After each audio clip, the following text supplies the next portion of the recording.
الغوث الغوث خلصنا من النار يا غوث الغوث خلصنا من النار يا رب.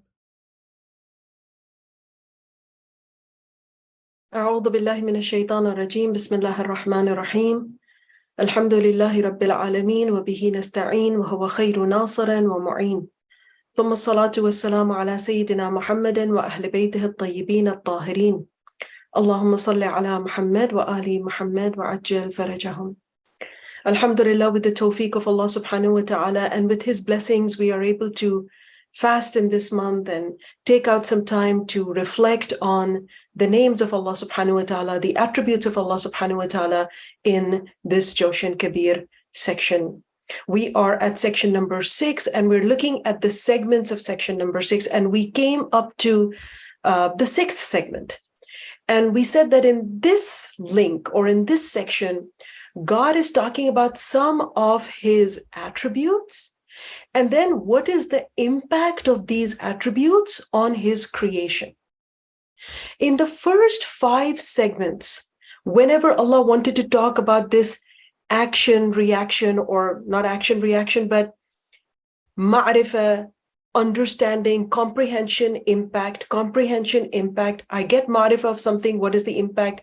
He was talking about likulli shay, everything that experiences this attribute of Allah subhanahu wa ta'ala will feel that impact. But in the last 5 segments, now Allah starts talking specifically about his ayat or his creation. He starts naming them. For example, last time we looked at Ya man tashaqqaqatul jibalu min makhafatih. So now it was not kulli shay. It was specifically Allah took one ayat, and that is the jibal, and he started talking about or explaining the ma'rifah of Allah subhanahu wa ta'ala. If the jibal have the ma'rifah of the makhafa, then they will also feel the impact of tashaqqaqa. So now let's go ahead and inshallah, in this short time that you and I have together, I want to look at segment number 7 and segment number 8. Again, 2 attributes, 2 ayat, and the impact of the attribute of Allah subhanahu wa ta'ala, or the ma'rifat of the attribute of Allah subhanahu wa ta'ala. Ya man qamatis-samawatu bi-am-rih. وَيَا manis-taqar-ratil-aradhuna biidhnih. So you have these 2 segments that we look at. So what are the sifat of Allah subhanahu wa ta'ala coming out from these 2 segments? One is amr of Allah, the other one is idhn of Allah. Who are the 2 specific creations that Allah is taking as an example here? Samawat, ard. What is the impact of the ma'rifat of amr of Allah and the ma'rifat of idhn of Allah? What will be the impact? Qama, there will be a firmness, no shaking. We will be firm. So the samawat are calm. They're in their place. Everything is in its place and it is firm. Qama is rising, and qama is also from establishing, istiqama. So all this nidam, all this universal system is in place because of the amr of Allah subhanahu wa ta'ala. So impact is what? All moving parts will find a place to rest. And the second impact is what? Istaqarra. Istaqarra also comes from tranquility. No rush, no panic. Everything is calm. Everything is in order. Istaqarra. What is the istaqarra? The aradhun are calm. The lands are calm because of Allah's idhn. So let's bring it all back together. 2 sifat of Allah subhanahu wa ta'ala. Amr, idhn. 2 impacts of this. Qama, istaqarra. And 2 examples from the creation, 2 ayat of Allah subhanahu wa ta'ala. Samawat, aradhu. Now let's look at these 2 ayat. The samawat and the aradun. Many places in the Quran, repeatedly, Allah subhanahu wa ta'ala says, samawat and ard, samawat and ard. I'm sure in this month of Ramadan, you're reading more Quran than you usually do, and you must have come across these two ayat, these two signs of Allah subhanahu wa ta'ala in tandem. Always they're mentioned together. Now let's think about samawat and ard. What is the meaning of samawat? Skies, heavens. What skies? There is a physical sky, and then there is a ma'nawi or a metaphysical sky. The ma'di or the physical sky that I can think of is what? The stratosphere, troposphere, all those layers of the sky that they taught me in school. Ionosphere, all these webs that we have, internet and all that, was-sama'i dhatil hubuk. Allah says in the Quran, the sky and the pathways, the web of the sky. So what is this web? Somehow all these currents, pressures, there's so much even in the physical sky that at least a person like me doesn't understand. I don't understand. So much that is in the sky. When I go to the planetarium, they tell us like, oh my God, there's like so much of the sky and we hardly know about 5% of the universe. God knows, all this is this gray matter. We don't know what everything is. But anyway, you get the point. Samawat, there is the physical samawat, the heavens, the skies. And they are so complicated, at least for a person like me, so intricate, so much out there that I don't understand, that I don't know. But it's out there. And then there is a metaphysical, ma'nawi sama. And the ma'nawi sama is, like how sometimes people ask us, why do we do like this when we do dua? God is not up or down. God is everywhere. But somehow the sama, is also a ma'nawi place of our dua, place of our qada, our qadr, our destiny, our istighfar, our rizq comes from the sky. Sometimes we tend to, very, without even being coached, if somebody's like, oh, thank God, they always look up. So this looking up is not like there is a physical location for God. No, astaghfirullah, we don't believe in that. But there is a ma'nawi connection with the sky, and the ma'nawi connection with the sky is all of our spiritual attachments. We need Surah Fatiha, we raise our hands like that. We do astaghfar, we raise our hands like that. And we sort of point there, but God is not there.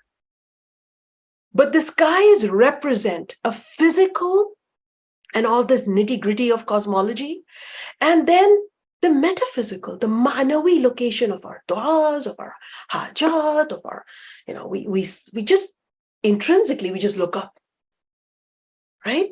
So samawat is so complex, so complex. The physical part of it is so complex. The ma'nawi part of it is so complex. It's not easy. There's a whole lot of things going on up there. But then all that busyness, all that is happening up there is calm, finds firmness. It's not panic. There is with all the thing that the physical sky is doing and the metaphysical sky is doing, there is still calm and harmony. When we look at the sky, we feel calm. So God is saying, do you know how much busy work is happening up there? The angels, the everything, physical, metaphysical, but still they are calm. They are firm. Ya man qamatis-samawatu bi-am-rih. You know why they are firm? Why they have it together? It's because they have submitted and they have the ma'rifat of the amr of Allah subhanahu wa ta'ala. And what's the amr? They follow orders. Amr is an order, a commandment. And the samawat, with all the technical stuff that goes on in there, the physical and the metaphysical technical stuff that goes on in there, has it together. It's not falling apart. Why? Because of the amr of Allah subhanahu. Let's take the aradhun. The aradhun is what? The earth is what? Is either the layers of the earth, from where vegetation grows, where there are bodies of water, where there is gold, diamond, minerals, everything, coal, everything comes from the earth. This is the physical earth. And then there is the metaphysical earth. When I die, where will they put me? They will put me in my hole in the earth. And that will become my link to my metaphysical akhirah. So the earth, it has a physical and a metaphysical reality. And my God, isn't the earth a complex thing? I was only looking at, I was just looking up when I was preparing my notes for this. I was looking up, let's see, what are all the motions of the earth? Now, I thought there are just two motions. One is that the earth rotates around its own axis, and that's how we have, day and night, and then it goes around the sun, and that is how we have our seasons, our 12 months. But my God, there are like 8 different movements for the earth. There is a kind of movement that the earth and the moon do together. They have like a dance that they do together in an orbit. And then the earth and the sun has a dance that they do together in an orbit. Like they have their own little thing going on there. And then together, the earth, sun, and the moon have an orbit that they're going around the galaxy, their own galaxy. So I just have to stop there because it's just too complicated for me. All I understand is that the skies are up to a lot and the earth is also doing a lot. But this section of Dua Jawshan Al-Kabir is saying, if you have marifat of my ayat of Allah, and if you know how much work they're doing, how much the samawat and the ard are doing, and yet they are all chill, cool. They don't lose it like I do. Why not? Because they have the ma'rifat of the amr and the idhn of Allah subhanahu wa ta'ala. So when I take my Jawshan Kabir and I start reading, Ya man qamatis-samawatu bi-am-rih wa manis-taqar-ratil-aradhuna biidhnih, God is telling me, Mahjabeen, you think your life is a mess? You think you do too much? You work from 9 to 5, you do work in the house, you do work in the university, you write, you do this, you do that, you clean, you cook, you do all these things, you take care of family, you take care of community, whatever you do. Is my life even slightly as busy as the samawat wal ard? And see how the samawat and the ard are like chilling. They have it together. And they have it together because they have understood the place of the amr of Allah in their life and the idhn of Allah in their life.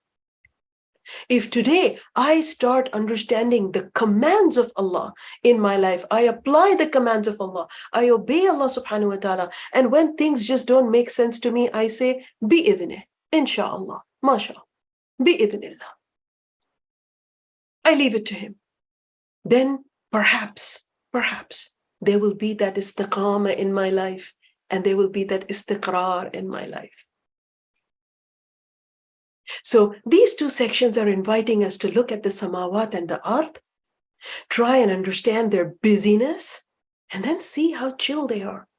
And to connect that impact of chillness, istiqarra, comfort, istiqamah, to the amr and the idhn of Allah subhanahu wa ta'ala. All easier said than done. For me, at least, I know the first thing I need to work on is my own self and my own life. And it's all over the place. Hopefully, with these reflections with you, I'll be able to put it all together. And I'll be able to work out a system where I can be calm and harmonious while I take care of all the different things that I do. And I'm sure you're in a similar situation like me. May Allah subhanahu wa ta'ala grant us all the tawfiq to contemplate and to take a moment to ourselves and understand the treasures that Allah has given us through Jawshan Al-Kabir. Walhamdulillahi Rabbil Alameen. Wassalamu alaikum wa rahmatullahi wa barakatuh.